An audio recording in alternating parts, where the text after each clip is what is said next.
So you come back and you work at the diner.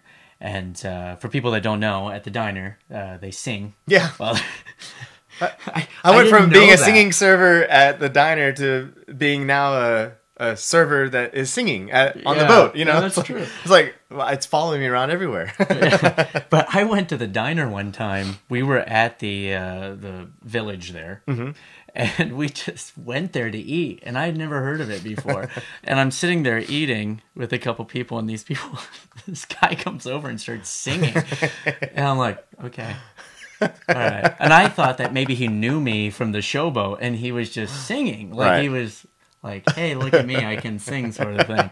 Because every once in a while I'll be out and people will say, oh, here's some jokes I've written. Or my neighbors. They're always giving me screenplays. Here, would you look at our screenplay? Would you look at our screenplay? All these kids. And so I thought, well, this guy's just... And then I'm like waiting and I notice he's singing at other tables. I'm like, well, that's kind of rude. I'm not going to suggest that. I had no idea. You could always pick out the people that had no idea what they were walking into because they usually have that same look on their face. Like, and then I never knew whether to keep eating. I only went there once, I'll be honest, because I felt uncomfortable like eating my curly fries while somebody was really singing. Yep. But you should go. It's entertaining. It is fun. I enjoyed it. I was there for 6.5 years. So, it's gotta be tough though, because I used to do magic in restaurants, and I felt really weird doing that. You have to get used to singing for a very non-observant audience. You're talking about just being in Branson in general, right?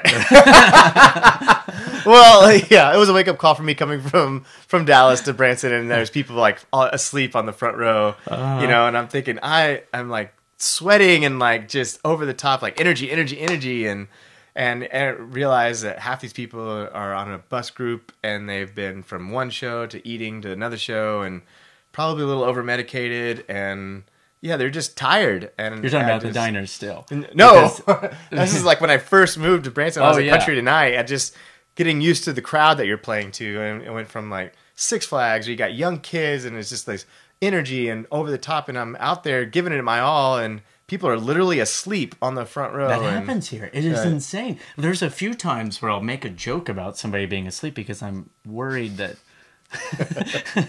Right, sure. But in all fairness, we get a lot of younger people here, but we still do get older crowds. And every once in a while I'll say, oh, look, I almost woke him up. And I'm hoping the woman beside the guy will kind of nudge him. And I'm like, okay. You just wait. Because I did the noon...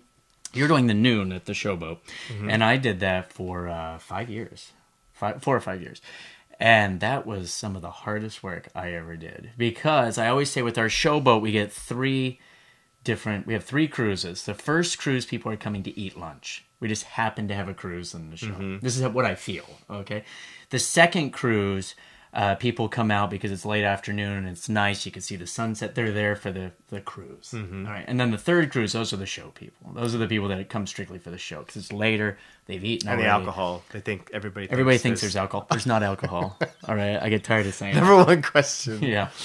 And does the boat really go out? I get that all the time. But that's not how we build a show, but that's just what happens, okay? So I came out, and I remember the funny, hyper magic. And so I come out high energy, and my very first show, there's like a row of people that all look like they were asleep. And you just have to keep going. It's you got, at the diner, you got just people who are trying to have a conversation, and it's just not the place you go to have a conversation. It's very loud, and it's very hectic. But people know... Most people do, and you can always find the people that really are irritated with you for how dare you come and sit next to my wife, and some of these guys actually get really kind of I know like it's just for fun, man. I'm just singing. I'm not gonna take her home or anything, but I would do that with the magic. I would try to make it so he was the star. Like, he did the trick for her, I have that way with my show of making it so the guests do this stuff. But it was tough, because one time I went out at a restaurant, worked really hard for this couple, and then I said, I hope you had a good time. And she said, not really. He just told me he wanted divorced before you came over here. Dead serious? Yes. Oh, no. And I'm like, so you're single? So you're saying there's a chance. Oh, that's that awful, happened. though. God, Yeah. how'd you get out of that one? I just did kind of a Peter Sorry. Griffin sort of just backed up. Wah, wah. Went out. Okay, so Mel's. I'm going through your history here. So country tonight, and then you go to shoji. So you've done country, you've done Japanese violining. Yeah. Yeah. You've then been serving curly fries while you're singing. Yep. And then what happens? I did a handful of shows along the way while I was still serving over at Mel's. I did a Hunka Hunka Burnin' Love Elvis tribute show, which didn't last very long. It was a New York guy came over from. He had a couple of productions from Michigan and Florida, and wanted to try this dinner show out at the Shake It Up Club down the down the road. I remember that show actually. And he was doing a Frank Sinatra thing at night, and our show was like the alternating days, depending on what day you came. And it was it's kind of a Saturday Night Live twist on all these Elvis tunes. It wasn't a impersonation show at all. And there was actually an American Idol show at the Grand Palace. It was actually the last show that was at the Grand Palace Theater, and it didn't run very long at all. I don't know if they ran out of money or what happened with that. I think the deal with the theater, they didn't realize that the theater was going into foreclosure. Oh, right. And so we were all like, okay, guess we're not coming back tomorrow. Yeah. So, I also did a Journey tribute not too long ago, in 2012. Oh, yeah, we used to do a joke about that actually at the Showboat. Some of the Journey band, tribute? They would say, did you hear who was opening for the Journey tribute? Journey. That sort of thing.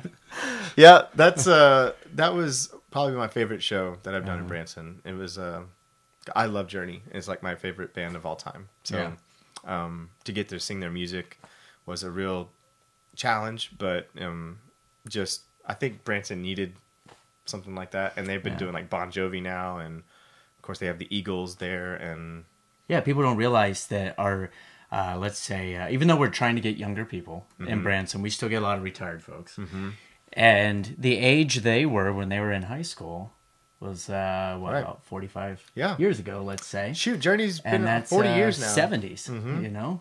And so people don't realize that it doesn't have to be the old 50s, 60s. Tons of people come in and that were way older, and I would just be like, almost ready to apologize for how loud and, obviously, just, you're like, I don't know, your husband probably drug you here, or something, and they were just like, that was the best show ever, you guys rocked, and they were really into it, and that was really surprising because then it started hitting me like, how long Journey's been around and how the demographic is such a wide range of people that have come and really enjoyed that show. And I was sad to leave it, but it was very vocally challenging for me to do that even 3 times a week. I couldn't speak after I got done. And if somebody wanted to hire me to come sing at something else, I had to turn every other gig down because if I did that, and I had to come back the next day.